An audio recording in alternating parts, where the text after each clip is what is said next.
மேற்கு திசை காற்றின் வேக மாறுபாடு காரணமாக நீலகிரி மாவட்டத்திற்கு இன்று ரெட் அலர்ட் விடுக்கப்பட்டிருக்கிறது. இது தொடர்பாக சென்னை வானிலை ஆய்வு மையம் வெளியிட்டுள்ள அறிக்கையில் அடுத்த 7 நாட்களுக்கு தமிழ்நாடு, புதுச்சேரி, காரைக்கால் பகுதிகளில் லேசானது முதல் மிதமான மழைக்கு வாய்ப்பிருப்பதாக தெரிவிக்கப்பட்டுள்ளது.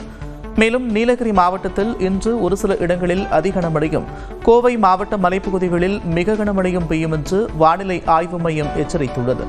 அதே நேரம் நெல்லை மாவட்ட மலைப்பகுதிகள், திருப்பூர், திண்டுக்கல், தேனி, தென்காசி மற்றும் கன்னியாகுமரி மாவட்டங்களின் ஒரு சில இடங்களில் இன்று கனமழைக்கு வாய்ப்பிருப்பதாக வானிலை மையம் தெரிவித்துள்ளது. அதேபோல நாளை நீலகிரி மாவட்டத்தின் ஒரு சில இடங்களில் மிக கனமழையும், கோவை மாவட்ட மலைப்பகுதிகள், திருப்பூர், திண்டுக்கல், தேனி மற்றும் தென்காசி மாவட்டங்களின் ஒரு சில இடங்களில் கனமழை பெய்யக்கூடும் என்று கணிக்கப்பட்டுள்ளது. நாளை மறுநாள் கோவை மாவட்டத்தின் மலைப்பகுதிகள் மற்றும் நீலகிரி மாவட்டத்தின் ஒரு சில இடங்களில் கனமழைக்கு வாய்ப்பிருப்பதாக வானிலை ஆய்வு மையம் தெரிவித்துள்ளது. சென்னையை பொறுத்தவரை 2 நாட்களுக்கு வானம் மேகமூட்டத்துடன் காணப்படும் என்றும், நகரின் ஒரு சில பகுதிகளில் இடி மின்னலுடன் மிதமான மழைக்கு வாய்ப்பிருப்பதாகவும் வானிலை மையம் கணித்துள்ளது.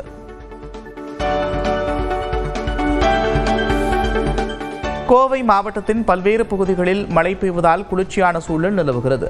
டவுன்ஹால், உக்கடம், காந்திபுரம் மாவட்ட ஆட்சியர் அலுவலகம் உள்ளிட்ட பகுதிகளில் சாரல் மழை பெய்து வருவதால் பாதசாரிகளும் வாகன ஓட்டிகளும் சிரமத்தை சந்திக்கின்றனர்.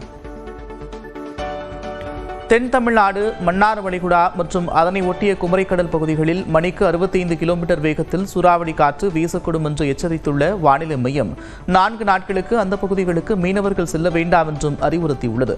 அதேபோல மத்திய மேற்கு அரபிக்கடலின் அநேக பகுதிகள் மற்றும் அதனை ஒட்டிய மத்திய கிழக்கு மற்றும் தென்மேற்கு அரபிக்கடல் பகுதிகளில் அடுத்த 5 நாட்களுக்கு மணிக்கு 65 கிலோமீட்டர் வேகத்தில் சூறாவளி காற்று வீசக்கூடும் என்பதால் மீனவர்கள் அந்த பகுதிகளுக்கு செல்வதை தவிர்க்குமாறும் சென்னை வானிலை ஆய்வு மையம் எச்சரித்திருக்கிறது.